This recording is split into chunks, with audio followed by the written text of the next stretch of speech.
قل هل يستوي الذين يعلمون والذين لا يعلمون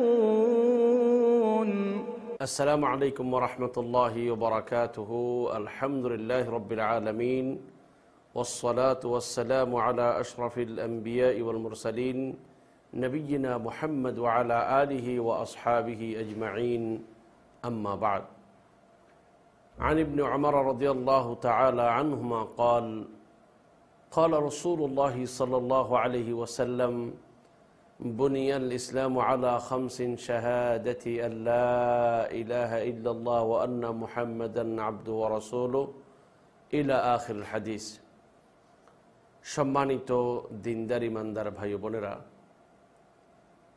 মহান আল্লাহ সুবহানাহু ওয়া তাআলার বিশেষ দয়ায় আমরা আমাদের আজকের 3য় নং ক্লাস শুরু করতে যাচ্ছি। সম্মানিত দিনী ভাই বোনেরা, আমরা গত 2 ক্লাসে কালিমায়ে লা ইলাহা ইল্লাল্লাহ এর গুরুত্ব, ফজিলত এবং কালিমায়ে লা ইলাহা ইল্লাল্লাহর শর্তাবলী সম্পর্কে আলোচনা করেছিলাম। আজকে আমি যে বিষয়ে আলোচনা করব সেই বিষয়টি হলো এই কালিমায়ে শাহাদাতাইন, যেটা আমরা বলি যে শাহাদাতের একটা আশহাদু আল্লা ইলাহা ইল্লাল্লাহ, এইটা হলো একটা আল্লাহর একত্ববাদের সাক্ষী, আর আরেকটা হলো যে ওয়া আশহাদু আন্না মুহাম্মাদান রাসূলুল্লাহ, আর মুহাম্মদ সাল্লাল্লাহু আলাইহি ওয়াসাল্লাম যে আল্লাহ রাসূল সেই রিসালাতের সাক্ষী। তো এই শাহাদাতাইন বা এই কালিমার অর্ধেকটা সম্পর্কে আমরা গত 2 দার্সে আলোচনা করেছি।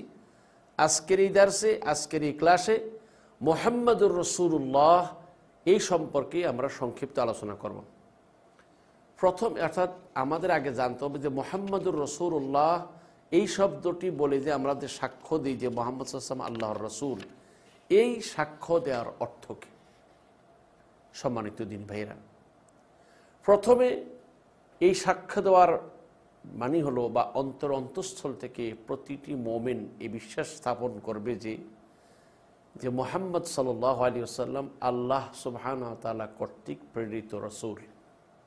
সুতরাং তিনি যে সকল বিষয়ে আমাদেরকে সংবাদ দিয়েছেন তা আমরা বিশ্বাস করব, এবং তিনি যা আমাদেরকে করতে নির্দেশ দিয়েছেন তা আমরা মান্য করব, এবং আমাদেরকে যে সকল কাজ থেকে বিরত থাকার জন্য বলেছেন সে সকল কাজ থেকে আমরা বিরত থাকব, এবং তিনি যেভাবে ইবাদত করতে বলেছেন সেভাবে আমরা ইবাদত করব। এটা হলো যে যেহেতু তিনি আল্লাহর পক্ষ থেকে প্রেরিত রাসূল, তাহলে আমাদের উচিত হবে এই কাজগুলো তার নির্দেশ অনুযায়ী, তার যেভাবে যিনি বলেছেন সেভাবে আমাদের করতে হবে। এমনিভাবে এই কথাটা বিশ্বাস আমাদের রাখতে হবে যে মুহাম্মদ সাল্লাল্লাহু আলাইহি ওয়াসাল্লাম তিনি সর্বশেষ নবী, তারপরে কিয়ামত পর্যন্ত আর নতুন কোনো সত্য নবী পৃথিবীতে আসবে না। তবে হ্যাঁ, কিয়ামতের পূর্বে হযরত ঈসা আলাইহিস সালাতু ওয়াস সালাম পৃথিবীতে ফিরে আসবেন। তিনি যে ফিরে আসবেন, এই ফিরে আসাটা তিনি নতুন কোনো নবুয়তের দাবি করবেন না। তবে তিনি নবী অবশ্যই ছিলেন, সে তখনও থাকবেন, কিন্তু তিনি মুহাম্মদ সাল্লাল্লাহু আলাইহি ওয়াসাল্লামের শরীয়ত অনুযায়ী জীবনযাপন করবেন। তার নবুয়তের সে কোনো কিছুই এখন আর নতুন করে দাবি করবে না, বরং তিনিও রাসূল সাল্লাল্লাহু আলাইহি ওয়াসাল্লামের উম্মতের মধ্যে শামিল। তাহলে এটা বোঝা গেল যে রাসূলুল্লাহ সাল্লাল্লাহু আলাইহি ওয়াসাল্লামের প্রতি ঈমান এনেছে এতটুকু মুখে বললেই যথেষ্ট নয়, এবং আমাকে এই কথা বিশ্বাস করতে হবে যে তিনি আল্লাহ পক্ষ থেকে প্রেরিত রাসূল, এবং তিনি সর্বশেষ রসুল। কিয়ামত পর্যন্ত আর কোনো নতুন রসুল পৃথিবীতে সত্যিকারের কোনো রসুল আসবে না, যদিও অনেকেই রিসালাতের দাবি করবে, কিন্তু তারা সবাই মিথ্যাবাদী। আর একটা বিষয় আমাদেরকে মনে রাখতে হবে যে রাসূলুল্লাহ সাল্লাল্লাহু আলাইহি ওয়াসাল্লাম শুধু মানুষের রসুল নয়, বরং তিনি জিন জাতিরও রসুল। আর বিশ্বনবী সারা পৃথিবীর সকল মানুষের জন্য তিনি রসুল, শুধু আরবদের নয়, বরং রাসূলুল্লাহ সাল্লাল্লাহু আলাইহি ওয়াসাল্লাম থেকে কিয়ামত পর্যন্ত এই পৃথিবীতে যত মানুষ আসবে সকল মানুষের জন্যই তিনি রসুল। আল্লাহ সুবহানাহু ওয়া তাআলা কোরআনে কারীমে বলেছেন, ওয়া মা আরসালনাকা ইল্লা কাফাতাল লিন-নাসি বাশীরা ওয়া নাযীরা। হে নবী, আমি আপনাকে সমগ্র মানব জাতির জন্য আমি সুসংবাদদানকারী এবং ভীতি প্রদর্শনকারী রূপে প্রেরণ করেছি।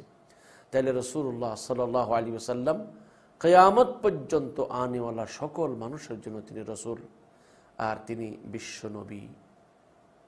সারা বিশ্বের সব আল্লাহ বলেন ওমা আরসালনাকা ইল্লা রাহমাতাল লিল আলামিন, সমগ্র জগতের জন্য আপনাকে রহমত স্বরূপ প্রেরণ করেছি।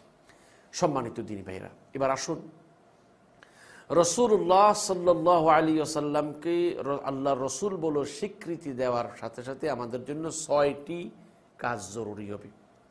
অর্থাৎ আমাদের উপরে ওয়াজিব হলো এই 6টি কাজ করা। কি কি 6টি কাজ? 1 নাম্বার, রাসূলুল্লাহ সাল্লাল্লাহু আলাইহি ওয়াসাল্লামের প্রতি আমাদের এই বিশ্বাস রাখবে যে তিনি শরীয়তের যে বিধিবিধান দিয়েছেন এটা সব আল্লাহর পক্ষ থেকে, তার নিজের পক্ষ থেকে কিছুই তিনি বলেননি। ভালো করে কথাটা মনে রাখতে হবে। অর্থাৎ রাসূলুল্লাহ সাল্লাল্লাহু আলাইহি ওয়াসাল্লাম শরীয়তের যে বিধিবিধান আমাদেরকে দিয়েছেন এগুলো সম্পূর্ণ আল্লাহর পক্ষ থেকে, রাসূলুল্লাহ সাল্লাল্লাহু আলাইহি ওয়াসাল্লামের নিজের পক্ষ থেকে কিছুই দেননি। কেননা তিনি আল্লাহর পক্ষ থেকে রাসূল, আর তিনি তার নিজের মন ইচ্ছা মতো কোনো কথা বলতেন না। আল্লাহ সুবহানাহু ওয়া তাআলা কোরআন কারীমে বলেছেন ওয়া মা ইয়ানতিকু আনিল হাওয়া ইন হুয়া ইল্লা ওয়াহয়ুন ইউহা। আমার নবী মুহাম্মদ সাল্লাল্লাহু আলাইহি ওয়াসাল্লামের ব্যাপারে আল্লাহ পাক কি বলেছেন? যে তিনি তার মন ইচ্ছা মতো কোনো কথা বলেন না, যা তার নিকট ওহী প্রেরণ করা হয় তাই তিনি বলেন। সুতরাং এটা আমাদের বিশ্বাস রাখতে হবে যে রাসূলুল্লাহ সাল্লাল্লাহু আলাইহি সাল্লাম শরীয়তের যে বিধিবিধান দিয়েছেন এটা সব আল্লাহর পক্ষ থেকে, রাসূল সাল্লামের নিজের পক্ষ থেকে নয়। এটা একটা বিশ্বাস। 2 নম্বর, জীবনের প্রতিটি ক্ষেত্রে রাসূলুল্লাহ সাল্লাল্লাহু আলাইহি ওয়াসাল্লামের অনুসরণ করা এটা আমাদের ওয়াজিব। কারণ আমরা যদি আল্লাহর ভালোবাসা পেতে চাই, আল্লাহ পাক আমাদেরকে নির্দেশ দিয়েছেন রাসূলুল্লাহ সাল্লাল্লাহু আলাইহি ওয়াসাল্লামের অনুসরণ করার জন্য। যেমন সূরা আলে ইমরানের 31 নং আয়াতের মধ্যে আল্লাহ বলেছেন কুল ইন কুনতুম তুহিব্বুনাল্লাহা ফাত্তাবিউনি ইউহিব্বুকুমুল্লাহ। হে নবী আপনি বলুন, তোমরা যদি আল্লাহকে ভালোবাসো, অর্থাৎ তোমরা যদি কথা দাবি করো যে আমি আল্লাহকে ভালোবাসি, তাহলে কি করো? আমার অনুসরণ করো, আল্লাহ তোমাদেরকে ভালোবাসবেন। রাসূলের অনুসরণ কেন করা লাগবে? যেহেতু রাসূল যা বলে সেসব আল্লাহরই কথা, তাই রাসূলের অনুসরণ করা মানে আল্লাহর অনুসরণ করা। আল্লাহ পাক বলেন ওয়া মান ইউতি'ir রাসূল ফাকাদ আতা আল্লাহ। যে রাসূলের অনুসরণ করবে, রাসূলের আনুগত্য স্বীকার করবে, সে আল্লাহরই আনুগত্য স্বীকার করলো। কেননা রাসূল যা বলেছেন তা আল্লাহরই কথা। তাছাড়া আল্লাহ সুবহানাহু ওয়া তাআলা রাসূলুল্লাহ সাল্লাল্লাহু আলাইহি ওয়াসাল্লামকে সারা পৃথিবীর মানুষের জন্য উত্তম আদর্শরূপে প্রেরণ করেছেন। আল্লাহ বলেছেন লাকাদ কানা লাকুম ফি রাসূলিল্লাহি উসওয়াতুন হাসানাহ লিমান কানা ইয়ারজুল্লাহ ওয়াল ইয়াউমাল আখির। রাসূলুল্লাহ সাল্লাল্লাহু আলাইহি ওয়াসাল্লামের মধ্যে রয়েছে তোমাদের জন্য উত্তম আদর্শ, যারা আল্লাহ এবং পরকালকে বিশ্বাস করে। তাহলে 2টা জিনিস জানলাম। 3য় নম্বর হচ্ছে যে রাসূলুল্লাহ সাল্লাল্লাহু আলাইহি ওয়াসাল্লামকে আল্লাহর পরে সকল সৃষ্টি জগৎ থেকে বেশি ভালো। রাসূলুল্লাহ সাল্লাল্লাহু আলাইহি ওয়াসাল্লামের মহব্বত আমাদের অন্তরে, আমাদের পিতামাতার চাইতে, সন্তানের চাইতে, স্ত্রীর চাইতে, ধন সম্পদের চাইতে সবচেয়ে বেশি হতে হবে।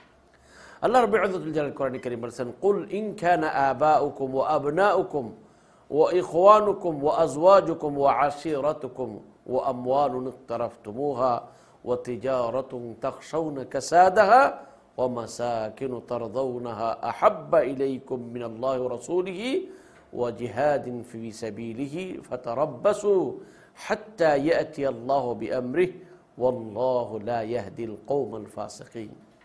এই আয়াতের মধ্যে আল্লাহ সুবহানাহু ওয়া তাআলা কি বলেছেন? হে নবী আপনি তাদেরকে বলে দিন, তোমাদের পিতামাতা, তোমাদের সন্তান, তোমাদের ভাইগণ, তোমাদের স্ত্রীগণ, তোমাদের গোত্র, আর তোমাদের ওই ধন সম্পদ যা তোমরা অর্জন করেছ, আর ওই ব্যবসা যাতে তোমরা মন্দা পড়ার আশঙ্কা করো, এই সব, বা তোমাদের ঘরসমূহ, এই সার কথা হল এই সব কিছু যদি আল্লাহ আল্লাহ রসুলের সাথে তোমাদের কাছে বেশি প্রিয় হয়, তাহলে তোমরা আল্লাহর আযাব আসা পর্যন্ত কি করো? অপেক্ষা করো, বা আল্লাহর নির্দেশ আসা পর্যন্ত অপেক্ষা করো। তাহলে বোঝা গেল কি যে আমাদের সন্তান, সন্ততি, পিতামাতা সকলের চাইতে রাসূলুল্লাহ সাল্লাল্লাহু আলাইহি ওয়াসাল্লামকে এবং আল্লাহকে এবং আল্লাহ রসুলকে বেশি ভালোবাসতে হবে। রাসূলুল্লাহ সাল্লাল্লাহু আলাইহি ওয়াসাল্লাম বলেছেন তোমাদের লা ইউমিনু আহাদুকুম হাত্তা কুনা হাব্বা ইলাইহি মিন ওয়ালিদিহি ওয়া ওয়ালাদিহি ওয়ান নাসি আজমাইন। তোমাদের থেকে কেউ ততক্ষণ পর্যন্ত মুমিন হতে পারবে না বা পরিপূর্ণ ঈমানদার হতে পারবে না যতক্ষণ পর্যন্ত আমি নবী তার কাছে তার পিতা, তার সন্তান সন্ততি, তার সকলের সাথে বেশি প্রিয় না হব। তাহলে আমি আপনি আল্লাহ রসুলের প্রতি যখন ঈমান আনার দাবি করব, আমাদের উপর ওয়াজিব হবে যে রাসূলুল্লাহ সাল্লাল্লাহু আলাইহি ওয়াসাল্লামকে সকলের সাথে বেশি ভালোবাসা। চতুর্থ নং কাজ যে রাসূলুল্লাহ সাল্লাল্লাহু আলাইহি ওয়াসাল্লামের প্রতি ঈমান আনার পর চতুর্থ নং যে কাজটি হলো সেটা হলো যে রাসূলুল্লাহ সাল্লাল্লাহু আলাইহি ওয়াসাল্লাম আমাদেরকে যেভাবে ইবাদত করতে বলেছেন, যে পদ্ধতিতে ইবাদত তিনি করেছেন বা করতে বলেছেন, হুবহু সেইভাবেই আমাদেরকে ইবাদত করতে হবে। সেখানে আমাদের ব্যক্তিগত কোনো মত চলবে না। তাই রাসূলুল্লাহ সাল্লাল্লাহু আলাইহি ওয়াসাল্লাম যে পদ্ধতিতে সালাত আদায় করেছেন, আমাদের সেই পদ্ধতিতে সালাত আদায় করতে হবে। রাসূল যেভাবে হজ পালন করেছেন, আমাদেরকে সেইভাবে হজ পালন করতে হবে। এক কথায় জন্ম থেকে মৃত্যু পর্যন্ত প্রতিটি কাজ রাসূলুল্লাহ সাল্লাল্লাহু আলাইহি ওয়াসাল্লাম আমাদেরকে যেভাবে শিখিয়েছেন ঠিক সেভাবেই আমাদের করতে হবে। এর বাহিরে যদি আমরা করি তাহলে আল্লাহর কাছে এটা গ্রহণযোগ্য হবে না। তার দলিল হলো ক্বালা রাসূলুল্লাহ সাল্লাল্লাহু আলাইহি ওয়াসাল্লাম মান আমিলা আমালান লাইসা আলাইহি আমরুনা ফাহুয়া রাদ্দুন, যে এমন কাজ করবে যেটা আমাদের শরীর স্বীকৃত নয় সেটা প্রত্যাখ্যাত বা অগ্রহণীয় বা গ্রহণযোগ্য নয়। সুতরাং আমার আর আপনার উপর কর্তব্য হলো রাসূল সাল্লাল্লাহু আলাইহি সাল্লাম যেভাবে ইবাদতের শিক্ষা দিয়েছেন সেভাবে ইবাদত করতে হবে, এর বাহিরে নয়। 5 নাম্বার হলো যে রাসূলুল্লাহ সাল্লাল্লাহু আলাইহি ওয়াসাল্লামকে কোনো প্রকার কষ্ট না দেয়া।